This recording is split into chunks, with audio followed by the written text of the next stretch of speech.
Portugal e Espanha deram novos mundos ao mundo. A frase é conhecida e deixa-nos de bem connosco próprios, mas 500 anos depois, a expansão europeia tem um efeito bumerangue. A vida do globo desenvolve-se por ciclos de poder e há quem considere que a Europa já perdeu a liderança política e económica. Por causa disto e por causa do cosmopolitismo europeu, viemos até aqui à Galiza, à Torre de Hércules, perceber os imensos trabalhos que temos pela frente.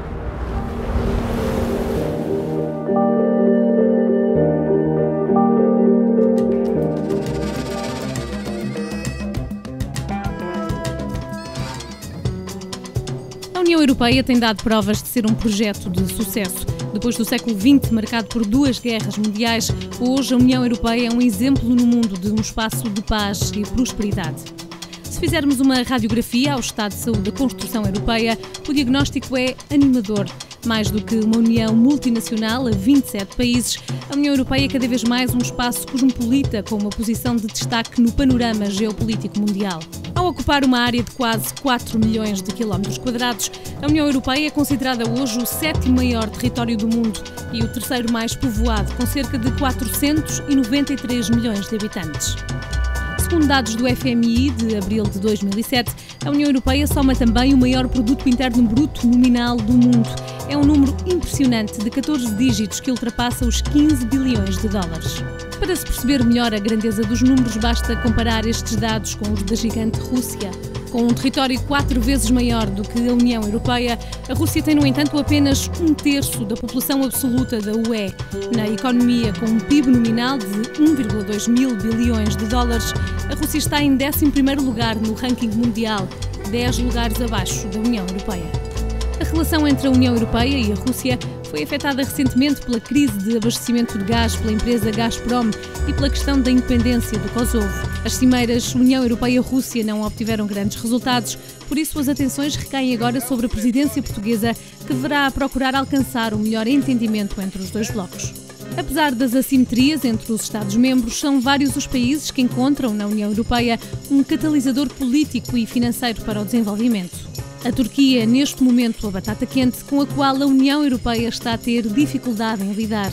Membro associado desde 1963, a Turquia ganhou o estatuto de candidata em 1999, mas a adesão formal parece estar cada vez mais longínqua.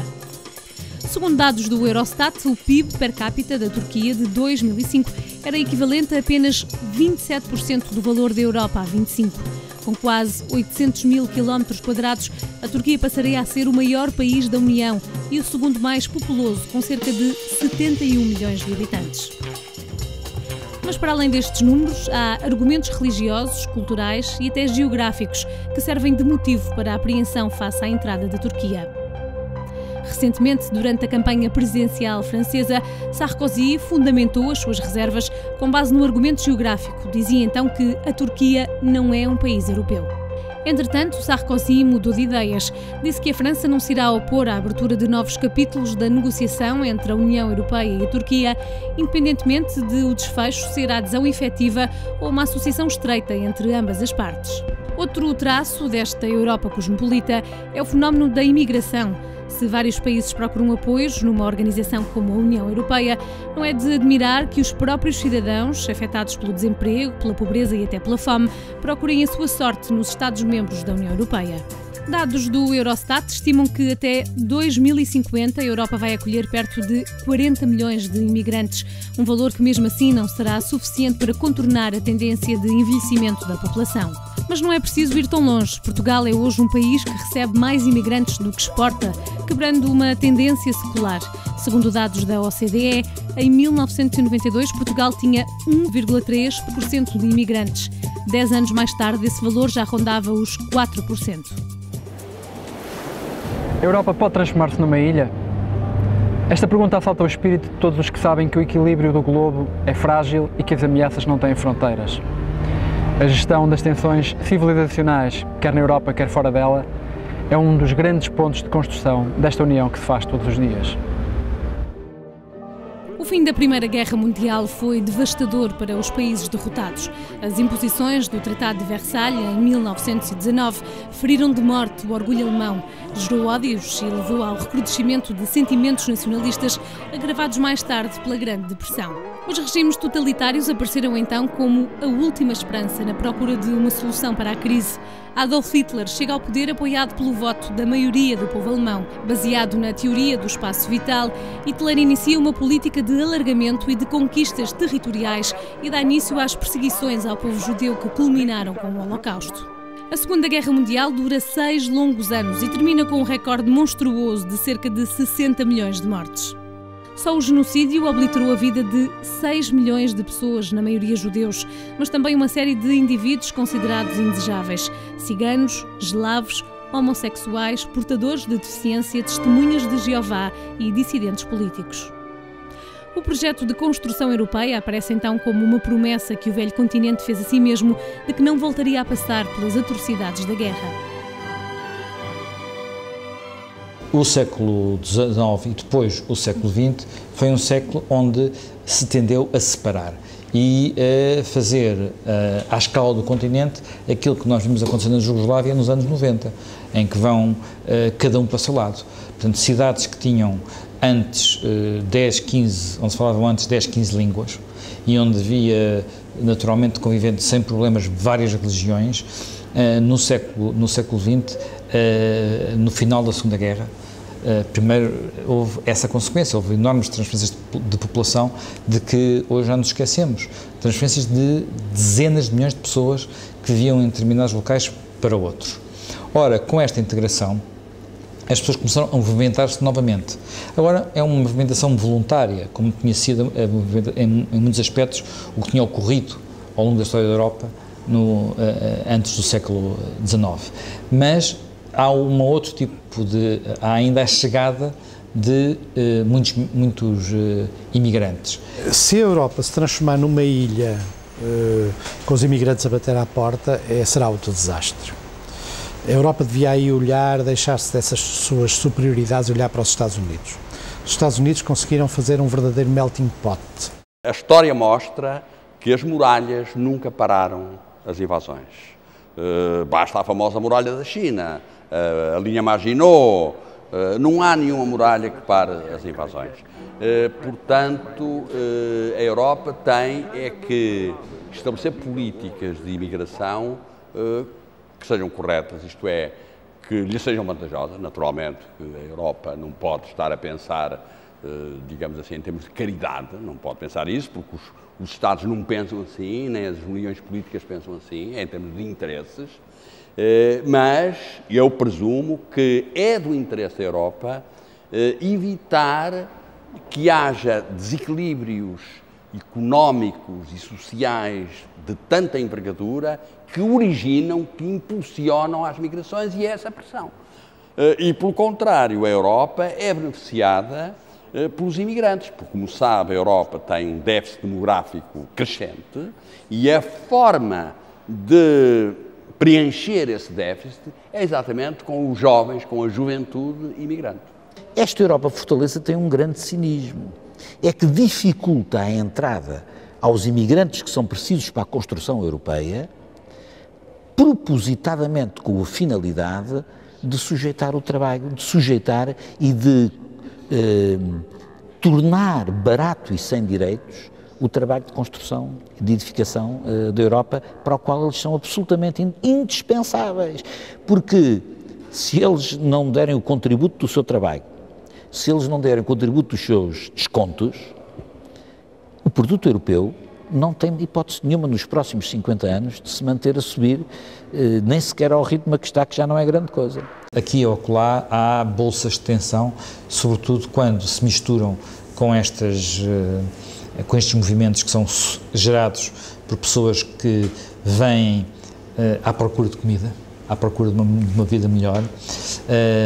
Geram-se momentos de tensão quando passamos da primeira para a segunda geração, não ocorre a integração e já não há a procura do essencial e surge o ressentimento por não ter o essencial.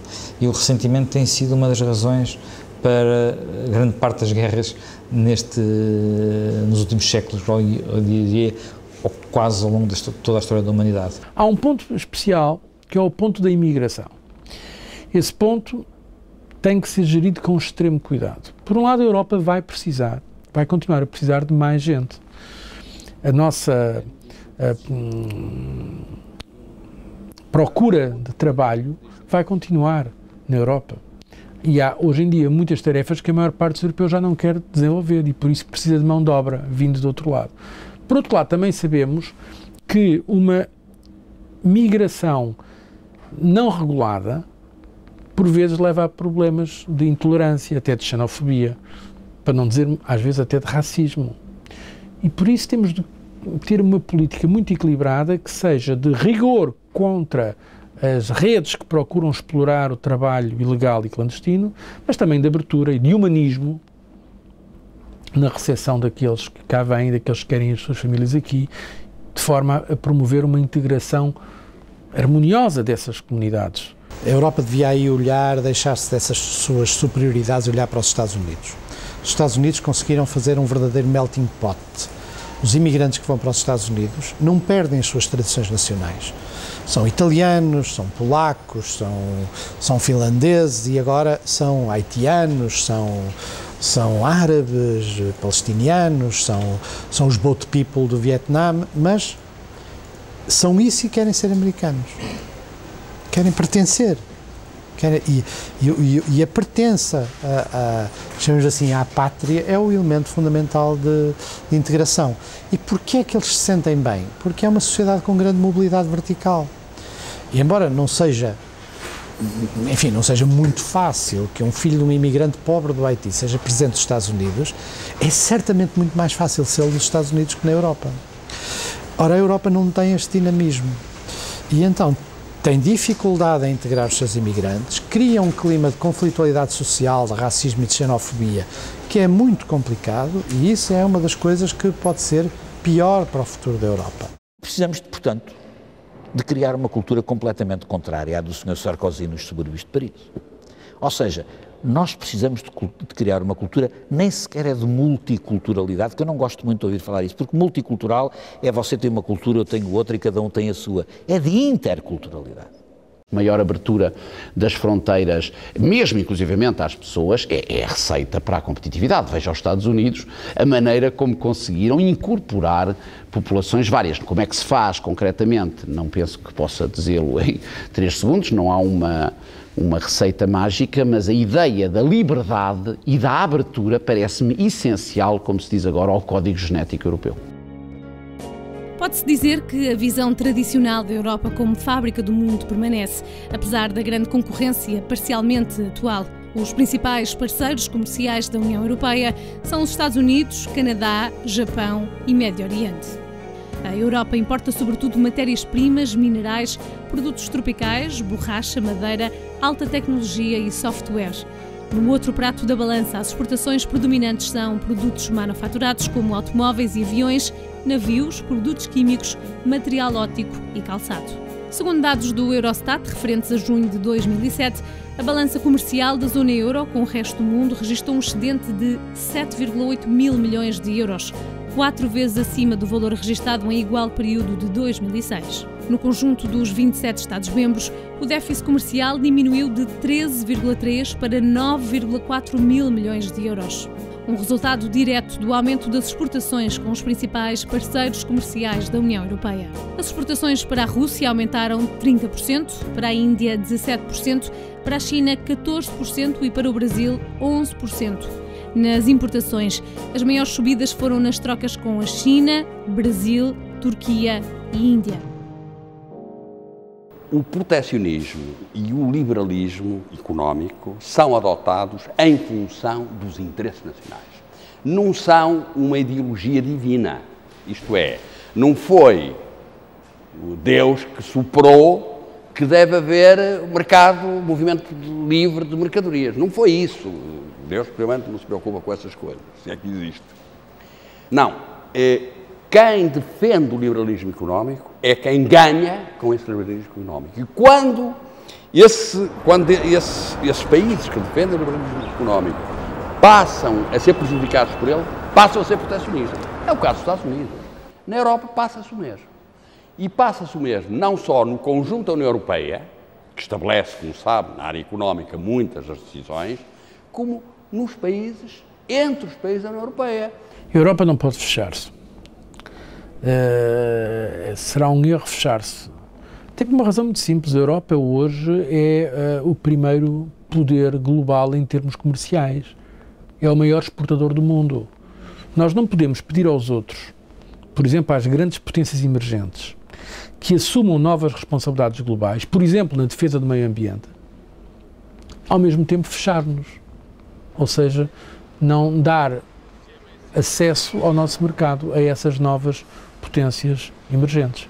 Portanto, tem de ser com abertura, mas atenção, uma abertura regulada, um comércio livre, mas justo. Uma abertura que procure, tanto quanto possível, que haja padrões comuns e padrões mais avançados em termos de defesa do ambiente, em termos de garantias dos trabalhadores, em termos também de práticas comerciais, de transparência. Por exemplo, na nossa ligação com a África, se nós impomos às nossas empresas critérios muito elevados que excluem a corrupção, mas se vão outros corromper governos para conseguir acesso fácil a matérias-primas, então temos aqui um problema. Por isso, a nossa posição deve ser de abertura, mas abertura com regras. Se nós fechamos as nossas fronteiras à entrada de bens e produtos de países mais pobres, estamos a prejudicar os mais pobres, não é? Isso é uma razão muito importante. Mas há outra razão muito importante do nosso próprio interesse, do nosso próprio ponto de vista.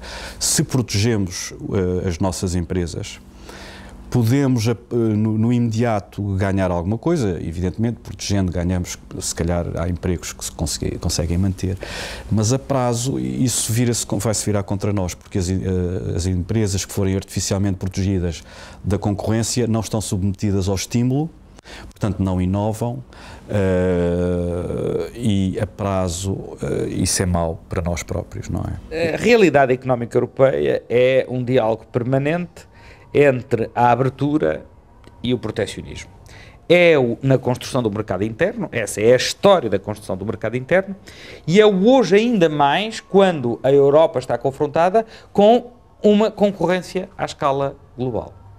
E, portanto, há quem tenha sempre a tentação de pensar que a melhor maneira de reagir perante essa concorrência é o protecionismo, fechar as portas, ferrar as entradas e ficarmos aqui quietinhos. Bom, mas esses esquecem-se de que se nós nos fechamos, outros também se fecharão.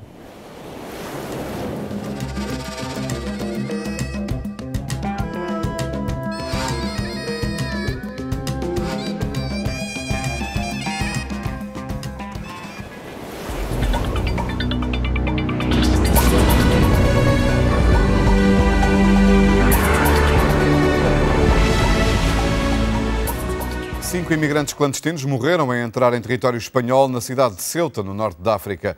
Registrou-se um verdadeiro assalto ao enclave de Ceuta, que é protegido por uma vedação de arame farpado. A situação é de tal forma complexa que o governo de Madrid ordenou o envio de tropas para Ceuta e Melilla. Seriam mais de 300. Avançaram a coberto da noite, mas foram detectados pelas forças espanholas que guardam Ceuta. Segundo as autoridades, as vítimas foram sufocadas e esmagadas pela multidão em fuga, mas uma organização das famílias de imigrantes ilegais garante que os mortos tinham marcas de balas de borracha. As tentativas de entrada pela única fronteira terrestre entre o norte da África e a Europa são comuns, mas este assalto em massa parece ter uma explicação. As autoridades espanholas começaram a substituir a vedação de 3 metros de altura por outra com 6 metros. Para centenas de imigrantes clandestinos, esta parecia ser a última oportunidade de saltar a vedação. Os governos de Madrid e Rabat discutiram a crise. José Luís Zapatero ordenou o envio de tropas para reforçar a segurança em Ceuta e Melilla.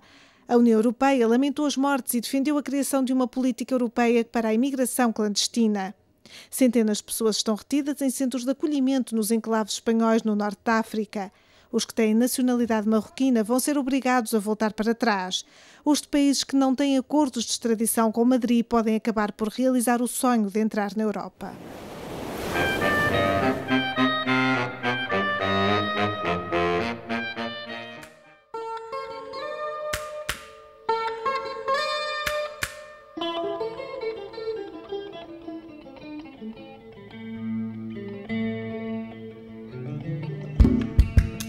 vivi 45 anos sempre agarradinho ao trabalho, e passou-me ao lado toda uma realidade. E fiquei muito triste quando vi que havia tanta gente com necessidade.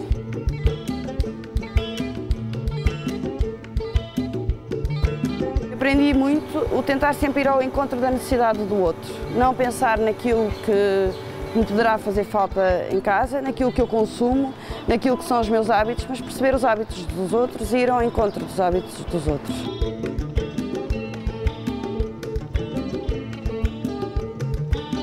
O que é que ganha com isto? Ganho uma satisfação, uma realização pessoal. Isso não tem preço. Isso não existe dinheiro que me pague. O Banco Alimentar do Porto foi criado em 1994. É deste armazém em Lavra, Matosinhos, que saem todos os dias 24 toneladas de alimentos para mais de 300 instituições do distrito. Nós, às terças e quintas-feiras, temos uma equipa de voluntários que vão à noite, e eu realço à noite, porque às 5 horas da tarde começam a trabalhar, e esta noite, porque nós temos uma certa exiguidade nos transportes, temos umas carrinhas muito pequenas, vieram cá 2 vezes descarregar. Portanto, hoje de manhã às 8 horas começámos a fazer a seleção dos produtos, a dar informação à parte informática para eles fazerem o programa. Porque para qualquer instituição que aqui leva produtos, nós temos que saber realmente o número de refeições que eles fazem, qual é a faixa etária, etc., para dar os produtos adequados e na quantidade adequada. Como observam, há uma variedade enorme de produtos que nos dão. Aqui hoje, por exemplo, vem batatas, vem grelos, vem alfaces, vem pencas, vem alho francês, vem fruta, vem aqui. Isto já não seria vendável? Já estava com alguma dificuldade, porque há aqui umas folhas, as pessoas também compram muito pelo aspecto, não é assim como é óbvio, e há aqui umas folhas que é preciso tirá-las, mas bom, isto vai ser entregue, distribuído hoje, e as instituições com certeza que vão aproveitar estes produtos. A fruta muitas vezes não se vende porque é pequena demais, outras vezes também não tem comércio, porque são grandes demais. Portanto, e tudo vem parar aqui ao Banco Alimentar e vem parar aqui, e não somos esquisitos. Estas laranjas, por exemplo, chegaram hoje, vêm do Algarve, não é assim, diretamente, e à parte de laranjas temos peras, são as cooperativas ou os fornecedores que entregam aqui e depois são produtos subsidiados pelo INGA. As campanhas semestrais desta instituição dão visibilidade à obra, mas não dão a quantidade de alimentos necessária. A vantagem das campanhas é que conseguimos angariar produtos que geralmente ao longo do ano não conseguimos e conseguimos numas quantidades que, se fôssemos a dar pelas necessidades das instituições, daria para um mês e meio, mas como é óbvio, tentamos prolongar isto no tempo, pelo menos de 6 em 6 meses, que é a periodicidade de cada uma das campanhas.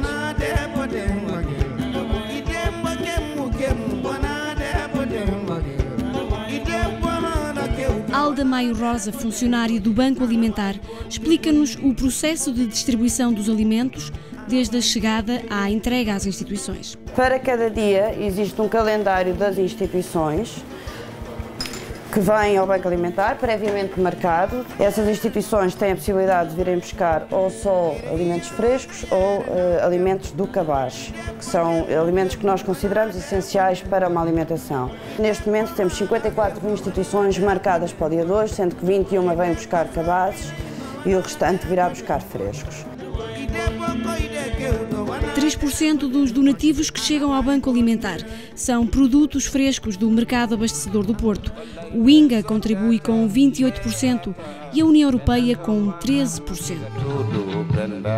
Na luta contra o desperdício, o Banco Alimentar encontra soluções e ensina as instituições com quem trabalha a seguir o exemplo. Tivemos um excedente muito grande de pera. E em termos da Federação do Banco Alimentar, conseguiu-se várias parcerias, desde a dádiva dos frascos à participação do açúcar. E então, reunindo todos estes fatores e todas estas parcerias, conseguimos também criar uma compota de pera, também com o nosso logotipo, também, mais uma vez, Banco Alimentar, e que realmente fez com que muitas toneladas de pera não fossem para o lixo. Manuela está desempregada desde dezembro e é voluntária no Banco Alimentar. Eu posso dizer que neste momento tenho subsídio de desemprego. Automaticamente, se alguém me está a pagar alguma coisa mensal, eu estou a contribuir para esse salário que estou a ter. Eu nunca vivi sentada na mesa de café, acho que isso não é vida para ninguém. Estão-me a pagar, no fundo, não é? Apesar das várias ajudas de empresas e voluntários, o Banco Alimentar continua a precisar de gente e de alimentos. As maiores necessidades são aquilo que nós chamamos de bens essenciais, que é o arroz, o leite, as massas, para não falar da carne e do peixe, que são produtos que infelizmente não temos. O único bem que temos de carne são as salsichas, o único de peixe são as conservas. Pode parecer estranho falarmos de necessidade e pobreza 20 anos depois de Portugal ter passado a integrar o espaço comunitário, mas a verdade é que o número de beneficiários do Banco Alimentar tem aumentado todos os anos. De 12 mil pessoas apoiadas em 1996, o banco passou a apoiar 10 anos depois cerca de 84 mil pessoas, um cenário pouco otimista da realidade portuguesa. O que é facto é que a quantidade de instituições que estão em lista de espera e todos os dias, temos a sensação nítida, que efetivamente há muito mais necessidade. E há justamente uma necessidade que nós sentimos, mas que temos dificuldade em lá chegar, que são aquelas necessidades que nós consideramos chamada pobreza envergonhada, portanto, pessoas que vivem aparentemente bem, mas que tiveram azares na vida, como, por exemplo, ficarem desempregados. Se têm filhos, não querem baixar ao nível educacional dos filhos, não é assim? E há muita gente que está a passar mal. Para Vasco António e todos quantos lidam diariamente com novos dramas e histórias de fome, existe um sonho em comum. Fechar. Isso era o dia mais feliz da nossa vida.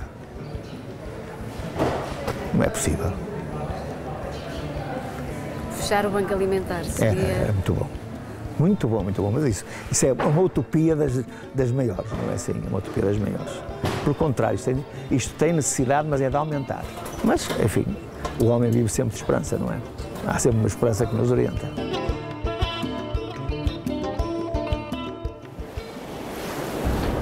Um dos maiores paradoxos dos últimos tempos é o do afastamento e hostilidade até entre a União Europeia e os Estados Unidos. Dois blocos geopolíticos de grande importância, com afinidades e interdependências permanentes entre si. Coloca-se a questão: que sentido faz esta guerra subterrânea permanente entre os Estados Unidos e a União Europeia?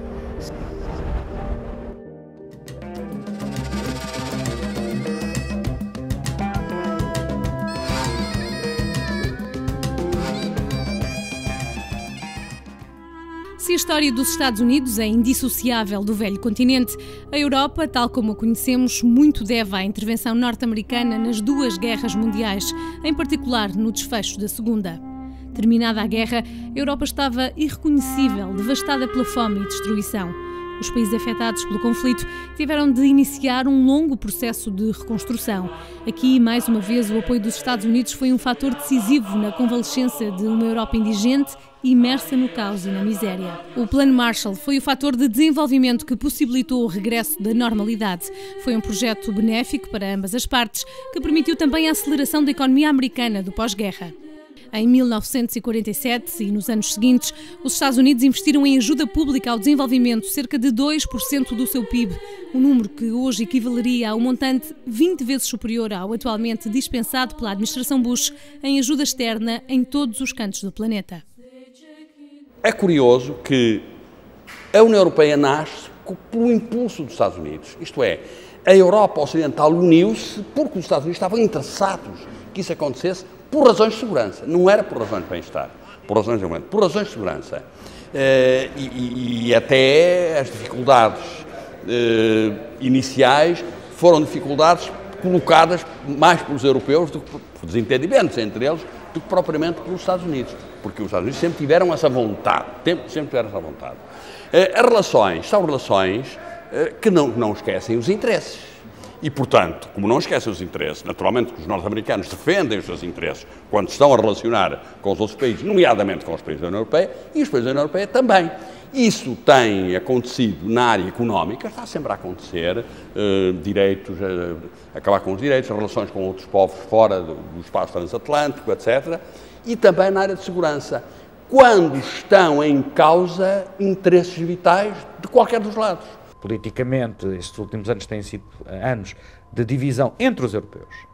sobre muitas das atitudes da administração americana, e também há diferenças de análise sobre o papel do multilateralismo na regulação das relações políticas internacionais, o próprio papel das Nações Unidas. Simplesmente essas diferenças são diferenças entre dois blocos que partilham o mesmo núcleo de valores civilizacionais e que, ao divergirem, têm que dialogar para encontrarem a forma de superar essas divergências.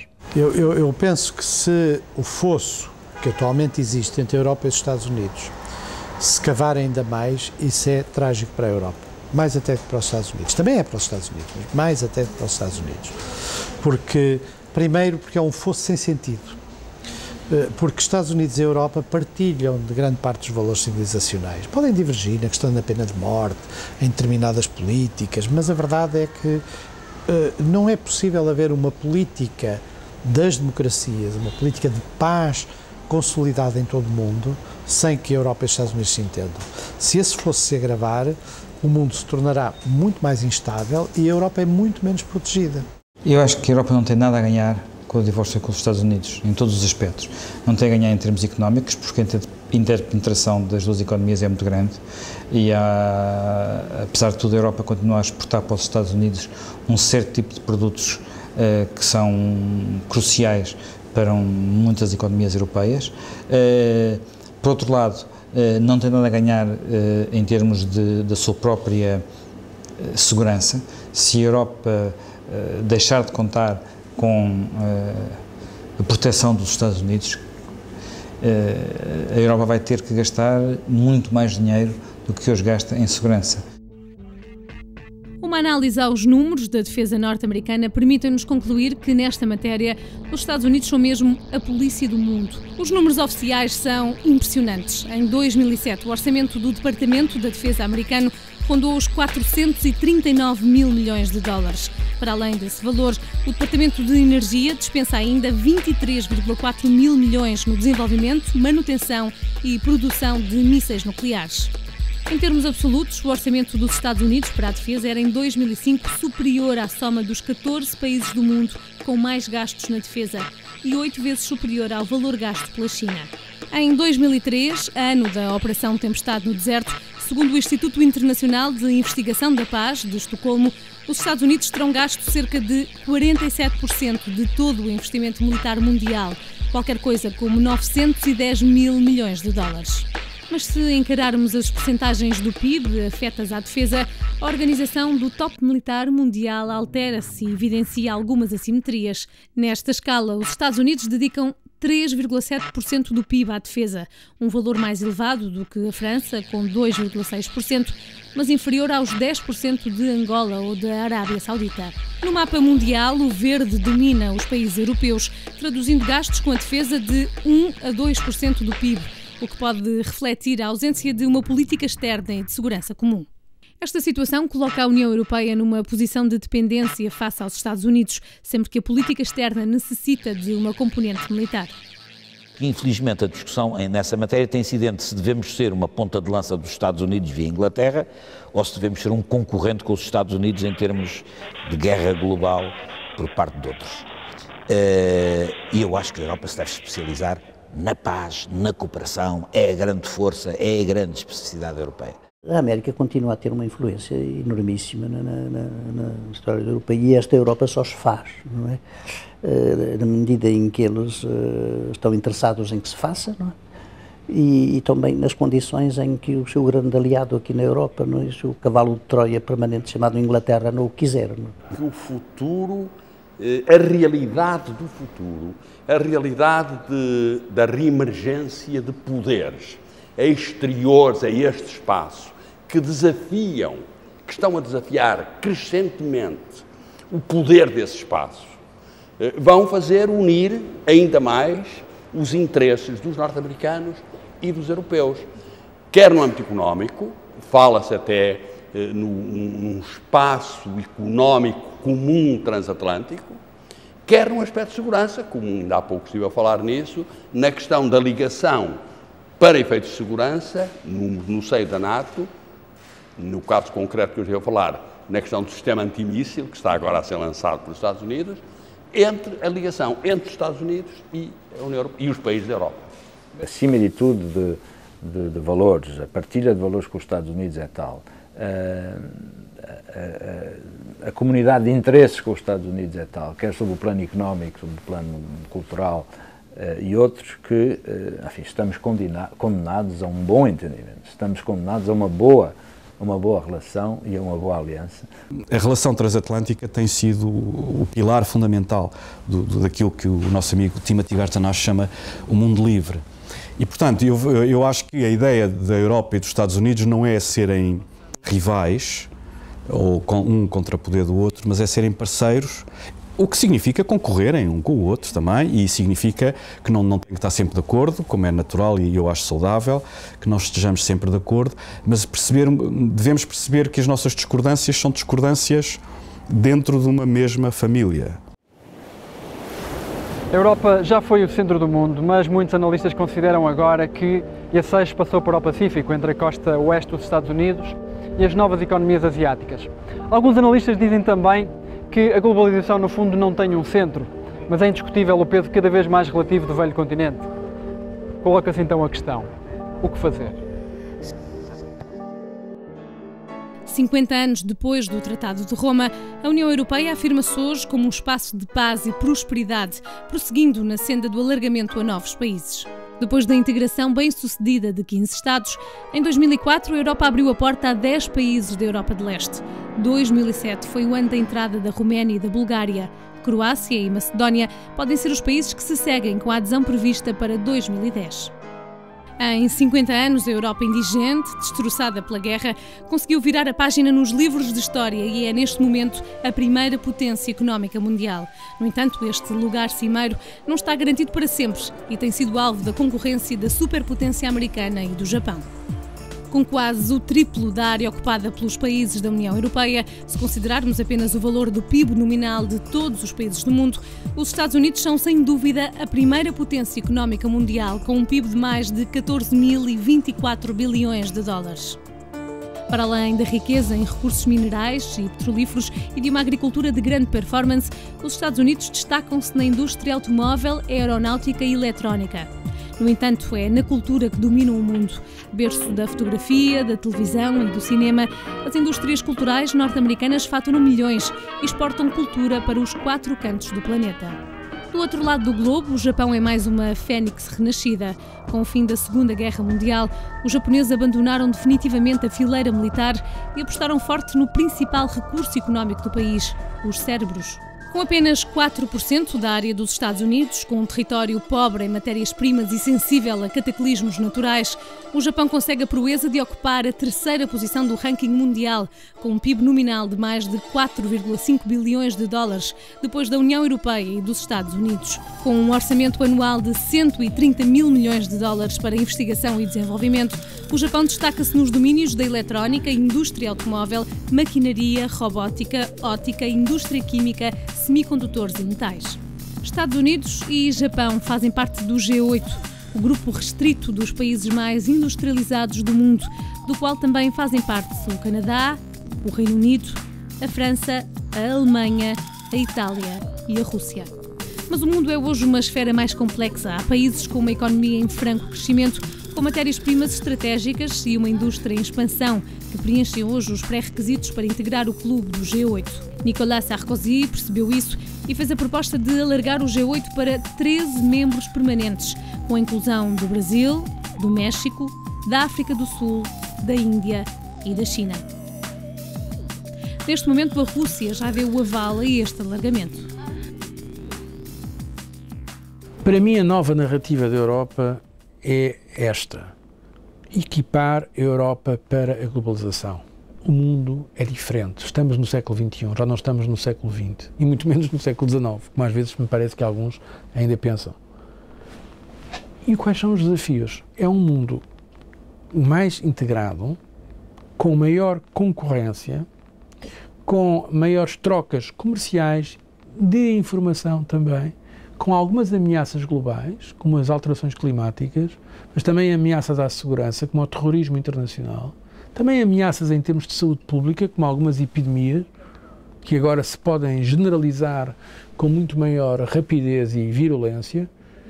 Ora, face a estas ameaças, Mas também, face às oportunidades, o que é que a Europa pode e deve fazer? A Europa, em vez de se fechar, tem de conseguir dar o seu contributo para gerir este novo cenário da globalização. E é isso que estamos a tentar levar a cabo. E julgo que estamos a levar a cabo.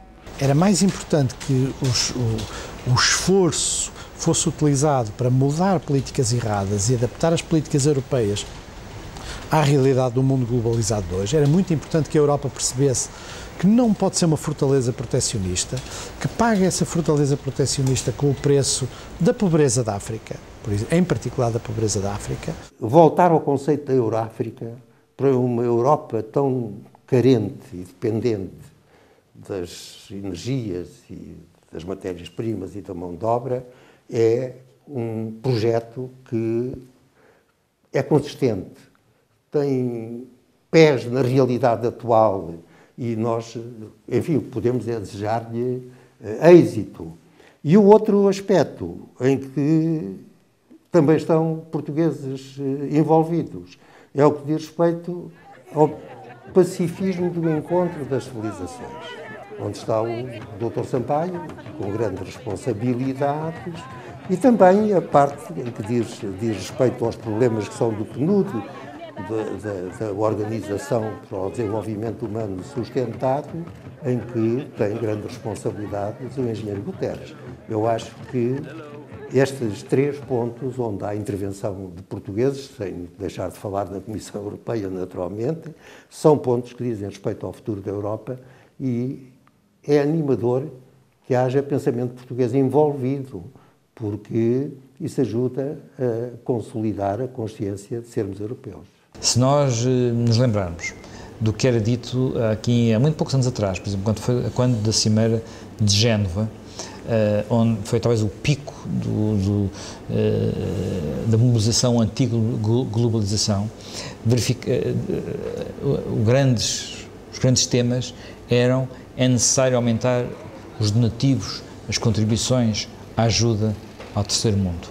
Hoje, aqueles que realmente querem ajudar os países pobres dizem: não, o que é necessário é abrir as fronteiras e desarmadilhar as proteções alfandegárias. O grande valor acrescentado da Europa é o seu exemplo. O exemplo de que 27 Estados-membros, hoje, amanhã, 28, 30, independentes, livres, decidiram dirimir as suas diferenças, que continuam a existir, através do direito, através da negociação diplomática, através de instituições comuns. E este exemplo é um exemplo de tolerância na diversidade, mas também de respeito pela diversidade. E é um exemplo que pode e deve, a meu entender, ser seguido por outras zonas do mundo, porque é o exemplo de que em democracia e no respeito pelos direitos humanos é possível criar um ambiente de paz e de liberdade, onde as pessoas sejam mais felizes. E essa é a razão de ser da coisa pública, é que as pessoas sejam felizes.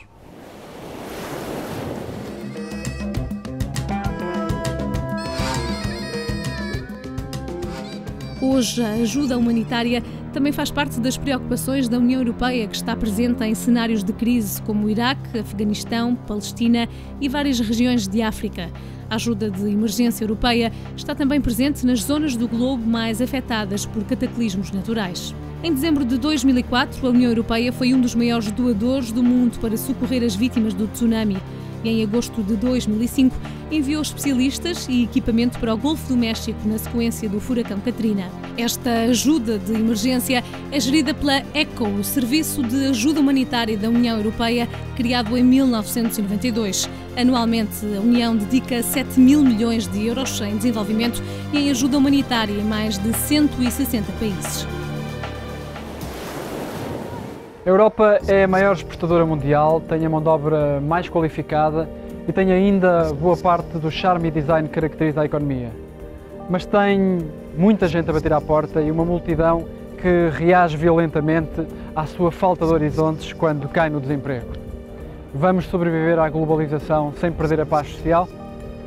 Esta Europa, com que não contávamos até há bem poucos anos, está realmente aqui tão perto.